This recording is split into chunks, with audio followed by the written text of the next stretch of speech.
In this video, I'm going to be talking through some of the common mistakes that people make when they work on their review paper. These mistakes can get your paper rejected before you can even say revise and resubmit. My name is Pasan Vidurana. I'm a cardiothoracic surgical trainee currently working in the NHS, and I'm also in the final year of my PhD at Imperial College London. During this time, I have worked on several research papers myself, and I have also reviewed papers for my colleagues and for my peers. I've seen so many mistakes that people make on their review papers, and I've also got to learn from my own mistakes as well.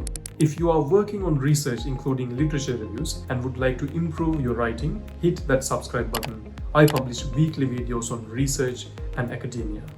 So the number one mistake that people make when they write their literature review is copying and pasting from sources. Even if they may not directly copy and paste, most of the time some people end up paraphrasing what they read on a different paper, hoping that it wouldn't be caught as plagiarism.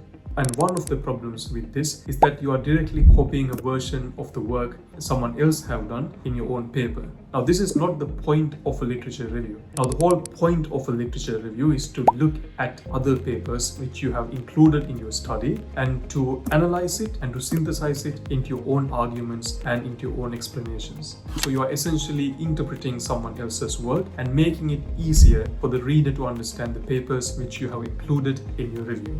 This whole exercise becomes a bit useless if you simply lift someone else's work onto your own paper.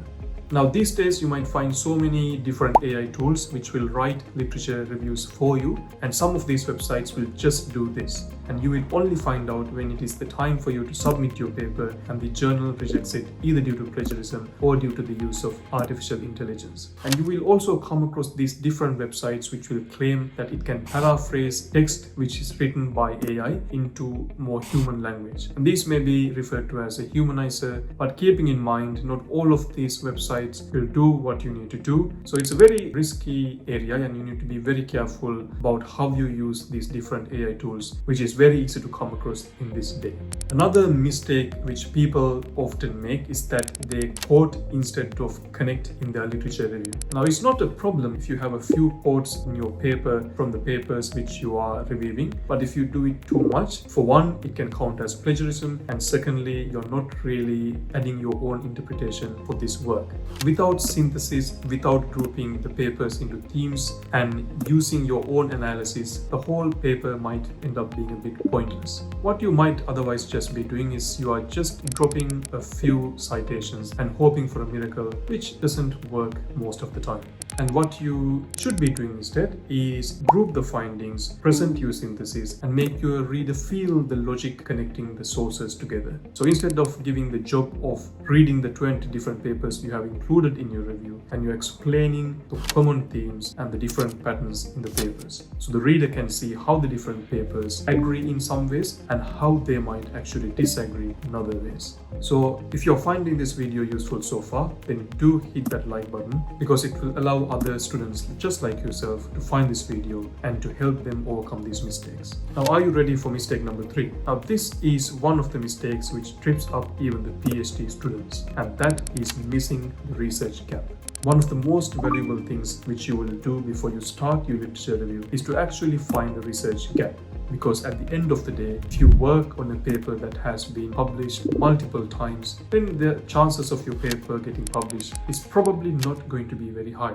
So what that means is, in your paper, you should let the reader and also the reviewers know how your research paper is going to add something new. So it should be a new contribution in the current research base. Essentially, what you're doing is you are telling the reader, this is what is already been done, and this is what we already know, and this is how my research or how this paper is going to add something new to the current base of knowledge. So this way, you are essentially telling the people why your research matters. And the next common mistake is poor structure and flow. You don't really want a structure that jumps around like a caffeinated squirrel. There's no clear transitions, there's no clear subheadings, and your reader might end up feeling lost when they read your paper.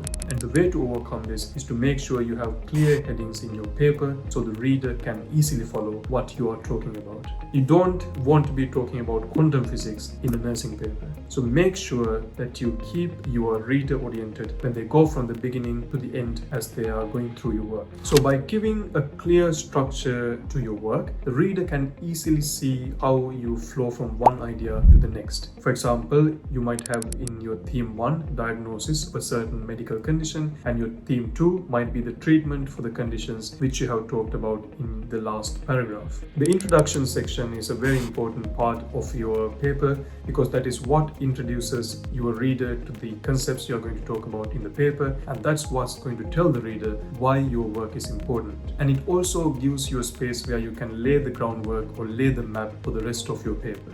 So if you've been caught up in these mistakes, don't feel bad. Everyone has been there. And when you work on a few different papers and when you review your colleagues' work, you can easily learn from these mistakes so you can make sure that your next paper gets accepted by the journal which you're submitting into. If you found this video helpful, do subscribe to this channel. I share weekly videos on medicine, research, and innovation.